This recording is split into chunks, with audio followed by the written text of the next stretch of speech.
First, though, we begin with Lamar softball. The Lady Cards entered today's game against Central Arkansas in sole possession of first place in the Southland Conference. It's the first time in program history that LU was alone in the top spot.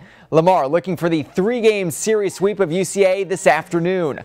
Last year around this time, former Lamar golfer Chris Stroud had a chance to win his first PGA tournament at the Travelers Championship. He, of course, lost in a playoff to Ken Duke. Today, a different former Cardinal had a chance to earn his first career PGA win. To Congressional Country Club, final round of the Quicken Loans National. On 2005 Lamar grad Sean Stepney has this putt to tie Justin Rose for the lead on the way and just falls into the cup. The two leaders tied at 5 under. Jump ahead to 18. Stepney with a birdie putt to win. Lamar fans holding their breath and oh so close. He would par the hole, which means Stepney is going to a sudden death playoff against Justin Rose. First hole of that playoff, the Cardinal alumnus has issues, has to shoot it out of the trees. He actually hits the ball too well because it travels too far, right into the drink. It was easy for Justin Rose from there, who would tap in for par. Rose wins the 2014 Quicken Loans National, beating Stepney in a one-hole playoff. The good news, though, for Stepney, he qualifies for next month's Open Championship. Of course, yesterday was the final day of the 2014 NFL Draft, and here to tell us his thoughts on it is a Super Bowl champion. Port Arthur native Bobby Leopold joins me now. Bobby won the Super Bowl in 1982 with the San Francisco 49ers. He also won the NCAA Football National Championship in 1977 with Notre Dame. Bobby, thanks for coming on the show. Yeah, thanks for having me, Andrew. Today was the third and final day of this year's NFL Draft. It was a day one local player has been waiting for since his senior season at Tulane finished up in the fall. And it all came together perfectly for him today. The Lamar baseball team took part in its most important game of the year this afternoon. The Cards are up in Oral Roberts. A win for LU, and it's moving on to the Southland Conference Tournament. A loss, and the season is over. This is the paddock area where everyone is ready to go. This is where all the drivers, this is where all the teams are preparing for this week, and they'll spend a lot of time in this area. Second quarter, 7-0 East, but the West has the ball until LCM's Caleb Harley picked off. Tamarcus Fontenot of West Orange Stark comes down with it and gives the ball back to the East All-Stars, and they take advantage. Ensuing drive, Nederland's Preston White hits PNG's Jeremiah Rose. Watch the moves, refusing to go down until he finds the end zone. It's time for a little celebration after that score because it was now 14-0 East All-Stars. The East gets the ball back soon thereafter, deep in West territory. Last play of the half, and we see the Mid-County rival connection again. White to Rose, both feet in. Touchdown as time expires in the first half. East All-Stars feeling good, 21-0 at the half. West All-Stars trying to get something going in the third quarter. Fourth down, though, Darian Gray of Huffman needs to get 6 yards. He does not. Charles Fentress of Woodville makes sure of that. It was all about the East tonight. It wins 21-7 over the West. The Cardinal is the only official mascot of all Lamar athletic teams. But the Lamar baseball team now has a second mascot. We start off to not really the start we want, and we needed something to get us going and just a little voodoo. We were on a road trip up to Abilene Christian, and we stopped at the Buc-ee's on the way. We just decided we needed a mascot, so we started looking around and found us a monkey. A little Superman cape. It was just a little joke, I guess. It started this little winning streak. Meet Nuke, the new unofficial mascot of the LU baseball team. The stuffed monkey has already brought plenty of good luck to the Cards, as they've won 9 of their last 11 games. We're buying into it. We're having fun with it. We're giving him wrist tape, eye black, all sorts of fun stuff. So, I mean, he's turning into our epic rally monkey. The phenomenon of Nuke, though, goes far beyond the field.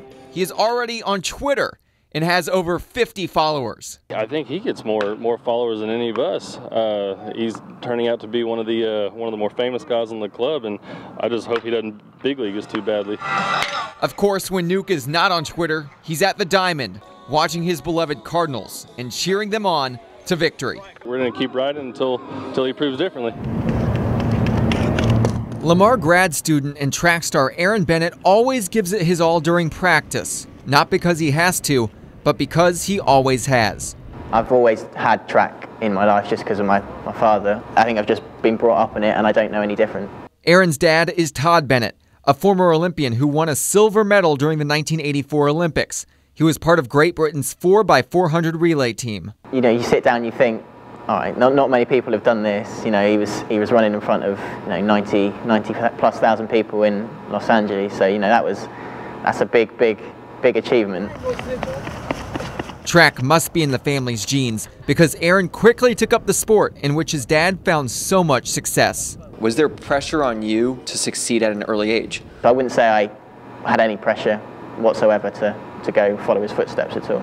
Aaron's road has not always been easy. In 2012, an Achilles injury sidelined him. 6 months later, something else he never saw coming. I got a phone call after one of the classes, and Mum was in tears saying, you got to come home, you got to come home. His dad died of cancer in July. There's not a day I don't think about Dad, not just to do with running, but every day there's always a memory that pops up. He said something when he was ill. He said, life's not fair, son. You just got to accept it, and you've got to deal with it. Aaron geared up for his first competition back since his injury and his dad's death, the Texas A&M 12-team Invitational. And guess what? Aaron won, finishing first in the 800-meter run. His dad was there, coaching him every step of the way. There'd always been something. There'd have been something that I didn't maybe execute to the exact precision, but no, he would have been ecstatic. Aaron trains every day, hoping to earn a spot in the 2016 Olympics and become a medalist just like his father. At Lamar University, Andrew Chernoff, KFDM 6 Sports.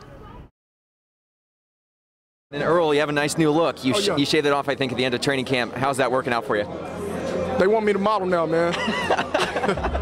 Oval specialist, road and street course specialist.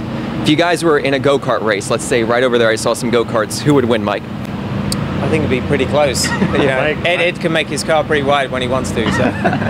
Mike's a little bit lighter than me, so if we were in an underpowered cart, he'd probably have an edge. We are here at the Butch Thomas Center, a very cold night in the Butch Thomas Center, as you can tell by our outfits and everything. Coach Thompson, you were telling me you have a heavier jacket. Is that true? That's true. I've got one, but it really won't make much difference till while the game's going on. I usually don't realize it's cold till after the game. You've been called the Beaumont Bomber and Bruce Almighty. What's your favorite nickname? I don't have one. I don't have one. Nicknames are made to be coined by other people. It's your sister, a track star at LSU, a fellow SEC school, rival of Alabama. Let's make that clear. Said roll tide after you made your announcement. Yes, roll tides. Has she heard it from her friends yet? She probably has when she got up there. She got up there yesterday, but I mean, like I said, she knows I made the right decision for me. Was there ever a point when you figured it out and expected to see a certain type of fishery out there? Well, I feel like I won this tournament on the third day of practice when you were in my boat. Good luck charm right there, right? Andrew rode with me, and I'd been struggling pretty much, and I pulled into this area about noon, and I had about 8 or 9 bites in 2 hours, and I felt pretty good about what I saw, and I think he could see the excitement in my eyes too. Will you guys actually be out there playing? Yeah. We'll be out there for sure. Any hole-in-ones? No, there'll be balls going all over the place. not hole-in-ones. Well, everyone will get a helmet when they walk out there. That's right, that's right. Like that. It's just like that? That sounds weird in the microphone. Yeah, it sounds like there's a problem with the mic. These helmets will be making their on-the-field debut next week at football practice. But some of the players have already worn the helmets, and the reaction so far is that they're pretty comfortable. It was never a question of if Anthony would ever make a major tournament. It was a question of when.